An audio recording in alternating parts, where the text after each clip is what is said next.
60 years ago, four of us that you'll see in the following video took a trip to Fame Studios in Florence, Alabama, 120 miles north of Birmingham, to record with a wonderful black quartet we'd been rehearsing with. We'll give you the backstory of that trip and the history of the band after Tommy sings "Everybody Needs Someone to Love," one of the songs we recorded that day. Hope you enjoy it.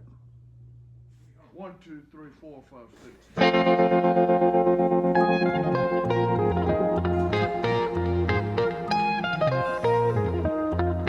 Everybody needs someone to love, to love. Everybody needs someone to love, to love. Everybody needs someone to love, to love. Everybody needs someone to hold, to hold. And I need somebody to care. Yes, I do. Yes, I do. Yes, I do. Yes, I do. Yes, I do. All through the year, love is in the air. People are going to parties and everywhere, and I need somebody to care. Yes, I do. Yes, I do. Yes, I do. Yes, I do. Yes, I do. Now I need someone to love, to call my own. To call my own. We could have a love no one else can ever share. Everybody needs someone to love, to love. Everybody needs someone to love, to love. And I need somebody to care. Yes, I do. Yes, I do. Yes, I do. Yes, I do.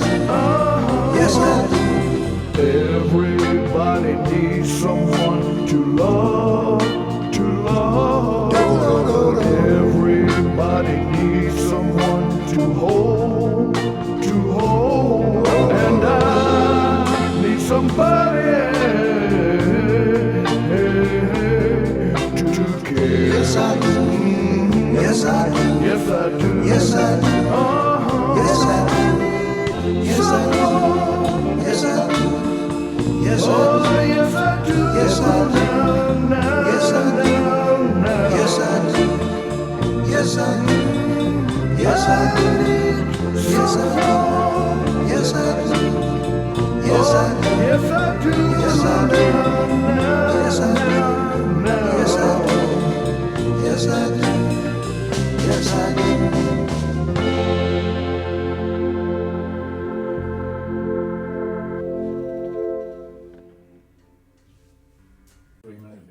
Okay. Hello, we're the basement of Birmingham, and we'll go into how we got that name in a minute. But we started about 1962 getting together. But before that, we were all in the Mount Brook Junior High band, except for Mike here. Mike was not in the band, but he was musically inclined. And so Rob played clarinet, I played the drums, and Chuck played the tuba. And so I remember we played football, and one afternoon after I had gotten dressed, I was walking down the hall by the gym, and Mike came up and he said, "Hey, I hear you play drums." And I said, "Yeah." And then Mike said, "Hey, you want to start a band?" Yeah.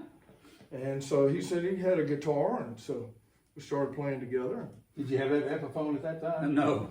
We had another member who was Stella.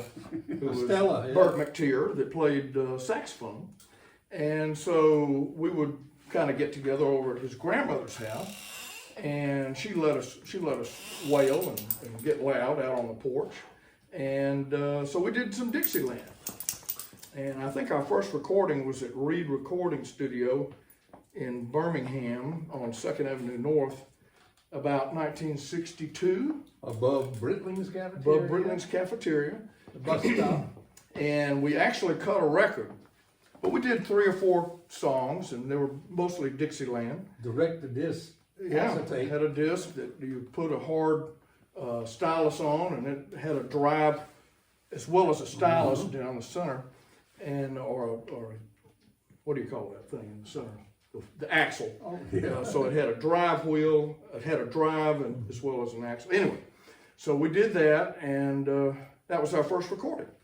So then we started, doing some other things, and we needed a bass, and so my mother loaned us some money, and we went down to Forbes Music Company on 4th Avenue North in Birmingham, and we bought a Bassman amplifier, 1963, I believe it was. And we all played through it. And we all played through the same inputs. Yeah. Yep. And so that's where we got our name, the Bassman, because we just loved the amplifier. And people still call us the Bassman. That's right. But we are the Bassman. Yeah. So that's the same as the Bassman amp. So Not the basement. then we were playing kind of soul stuff and this and that. And then at the end of 1963, the Beatles hit. And I watched them I saw her standing there on the nightly news one night on NBC. Not Ed Sullivan? Nope, Oh, nope. nice. This was at the end of December. Yeah. And so I said, wow, these guys are fantastic. We got to do this. So we started doing more and more Beatles songs. And I forget what happened, but Chuck played with us for a little bit. And then he left and went with another group Year older. in town. Yeah. And so So anyway, Mike went to bass. Mike I'd gone to started Virginia to playing work bass. the summer at the same one for an old bass and got a 60. And of course, Rob was playing guitar, and he had been taken from this guy in the band that Chuck was playing with, I believe, That's right. Greg Fulford. That's right. And so he had some licks here and there. He was getting better and better. And so at the end of '64, we went down to, we could drive then. We could all start driving. We went down to Tuscaloosa and played for the Pi Kappa Alpha fraternity party. That was our first big break at University of Alabama. When we were sophomores or juniors. I think we were juniors. Probably. Anyway, it was great because we had another member at the time, Vaughn Reeves, who could play harmonica, and so he could do I Should Have Known Better with a Girl Like You, and so they all loved it. We played it several times. At the end of the job, Joe Namath comes walking in with a girl on each arm, of course. And so anyway, Mike, you want to talk a little bit? Oh, no, that's all right. Okay. You're doing a great job, Ted. All right. Good up, buddy.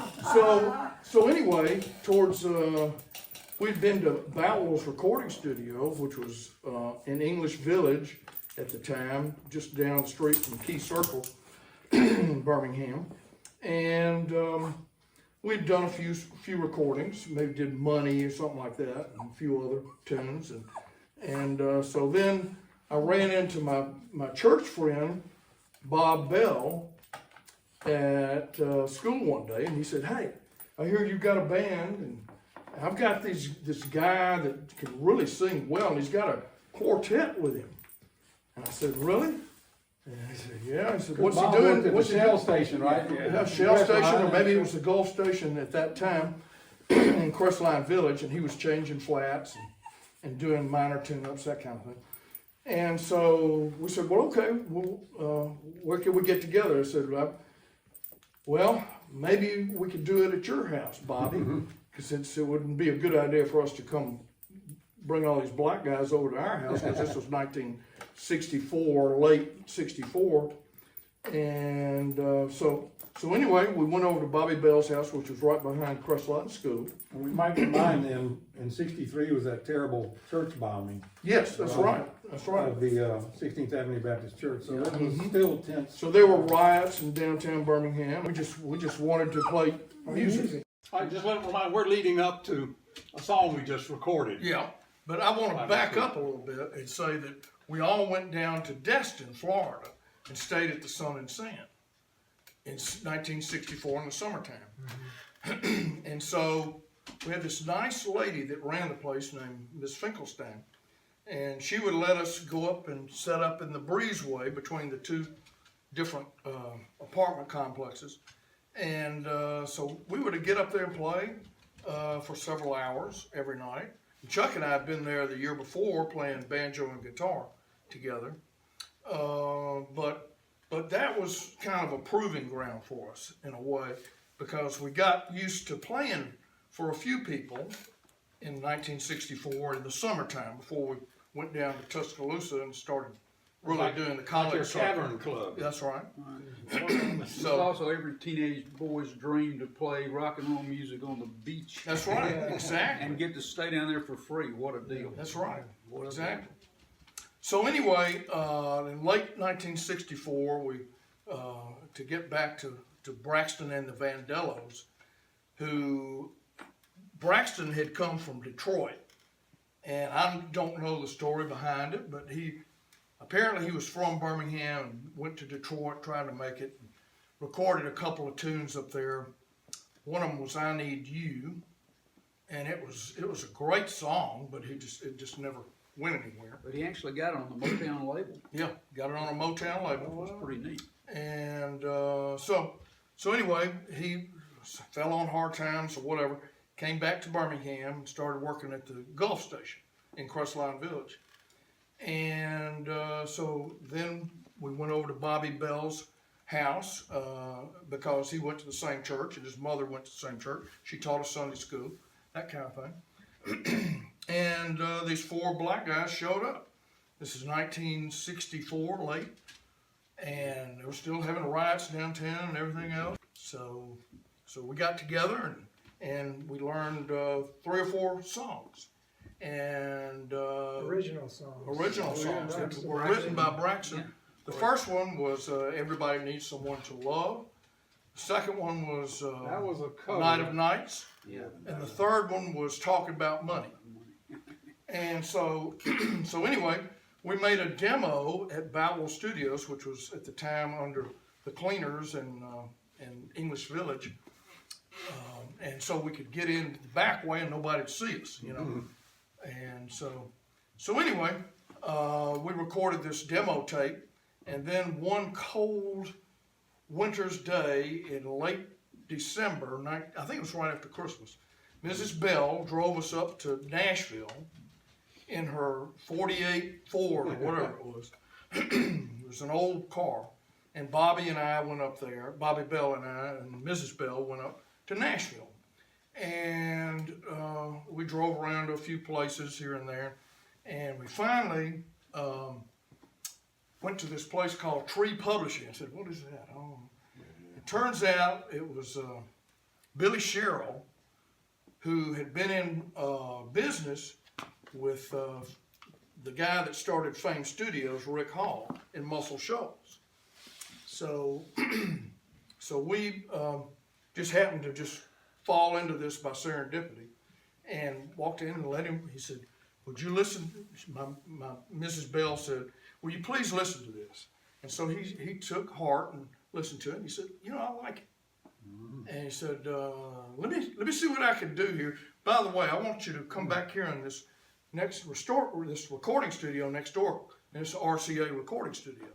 They had just built it, apparently. And so we're walking down the hall, and there's Chet Atkins. Yeah.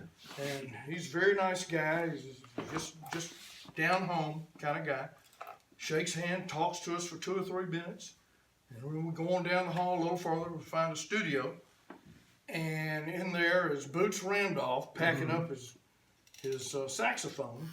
And Floyd Kramer was still sitting on the piano. And the lead singer, some woman singer, May have been Dolly Parton, I don't know. Anyway, whoever it was, she had just left. And so we didn't get to meet her. And so then we went home, and Mr. Sherrill called us back and said, hey, there's this new recording studio in Muscle Shoals, Alabama. Of all places. And it's called Fame, Yeah. which is Florence, Alabama Music Enterprises, I think is what it stands for. Anyway, so we said, okay, we never heard of it. And so he said, I've got y'all scheduled for second week of January 1965. So I remember we got everything together, packed it in the back of this van. Chuck was there. Chuck went with us. Vaughn went with us. Us three. And Did Vaughn go? I forgot he was there. yeah, Vaughn went with us, but he did not play. Yeah, we were all on. And as far as I know. And you didn't play, because Right. you had already left us. Yeah, But Mike was playing bass. that's why I got to ride in the back. That's right. Rob was playing We guitar. bought Of course, I was saltine playing crackers drums. and a big loaf of bologna. And, Yeah. Yeah. Okay. So No windows in the van except the windshield on the side. So we got this producer, and his name was Hoss Allen, and we never heard of him. He was some DJ or something, Nashville. And so anyway, he turned out to be the producer, and he came in there and said, we want you to do it this way and that way. He said, I want you to play it funky, and I had never heard that word before. And I said, sir, I'm not going to listen to that kind of language. You can just shut up right now. I'm going to leave. And so you say anything else like that to me. Said, so anyway, we tried and tried for It was you who several won the hours. big chance. That's right. I We want tried another for several band. hours We to could've make been him happy. stars. Couldn't make him happy. So then they brought in this other group, bunch of greasers from Nashville or somewhere. They were studio musicians. Yeah. They were really good. Yeah, they were. So anyway, Y'all were good too. Yeah. And the song that we're leading up to, we'll play. Rob had made up the introduction. That was one of the practices. Yeah. Just the first practice is a great little introduction, but that's what we're getting to. But anyway, you're talking about Hoss. They brought this yeah, other band. that's all I need to say. You know, we tried for 2 hours to please him. But Braxton. And then they brought in this other band, and oh God, we were just, I was depressed about that for Yeah. like 40 years. Until, I'm still kind of depressed about it, but that's okay. That's why we keep getting together every Wednesday in practice. That's right. but see, on the Muscle Shoals special, which I can't remember the name of it, but it's called Muscle Shoals, Alabama Music, whatever. Anyway, it's on YouTube. Oh, the documentary. With Rick. Yes, the a documentary with documentary. Rick Hall. Yeah. It's about an hour and a half long, maybe.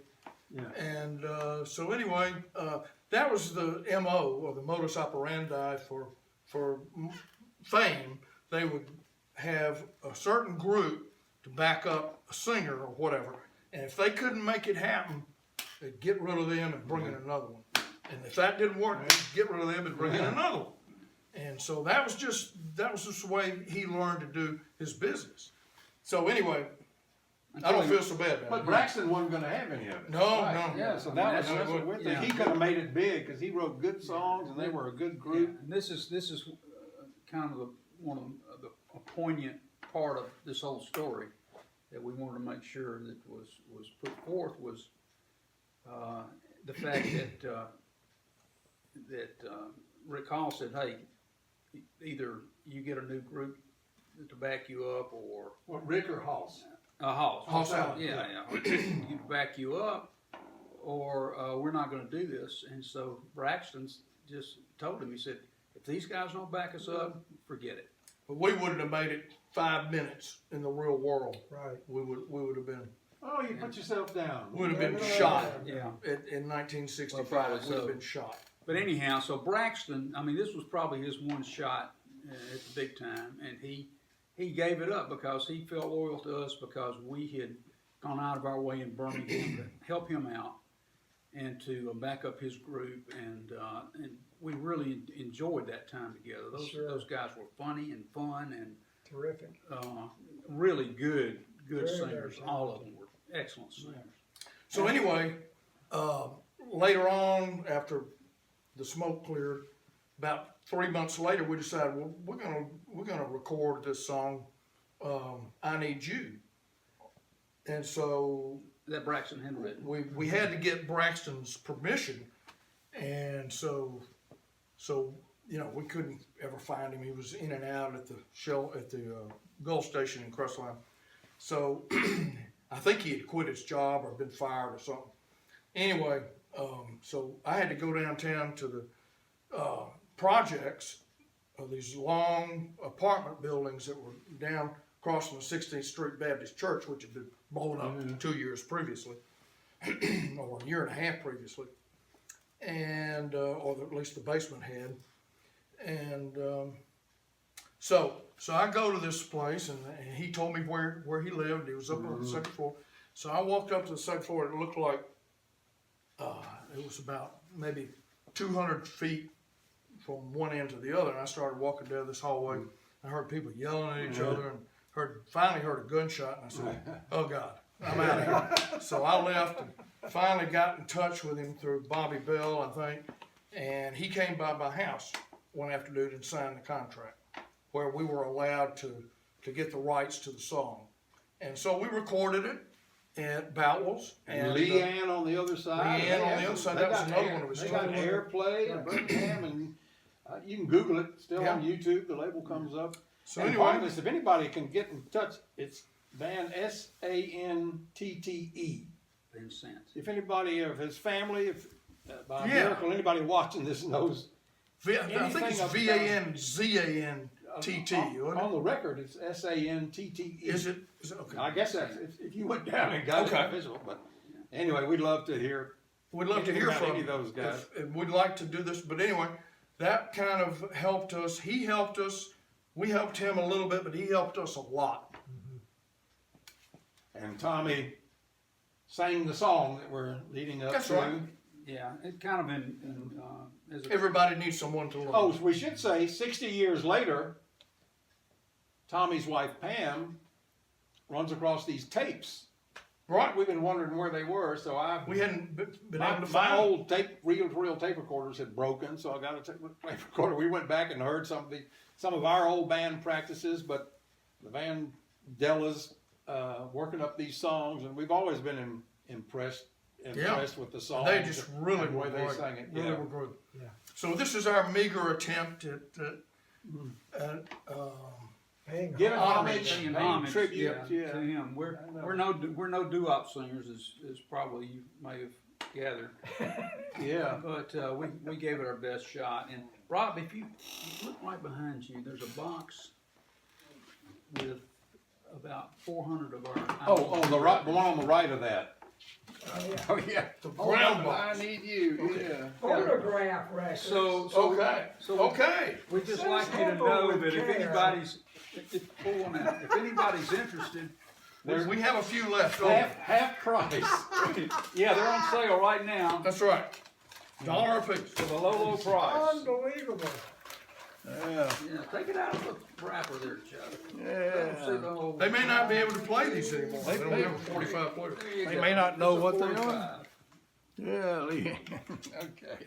I Need You and Leanne. By the way, 45 stands for revolutions per minute. No, 45 doesn't stand for that. It doesn't. Oh, no, it doesn't stand for, but Yeah. it's 45 RPM. That's right. Anyhow, this stuff could be interesting. Well, Very thanks cool. for listening. Enjoy the song. So That's anyway, Rob Hackney, Tommy Allison, Mike Easter, Chuck Chuck Butterworth, the bassman. we've been friends for Yeah. ever since we were teenagers. Yeah, and we really appreciate everybody that watches our channel. We have a ball doing this, as you can probably tell by looking at the videos. And we're gonna keep trying to do this as long as we're able, and hopefully that'll be for a long, long time. Thank you. Thank you for all our fans.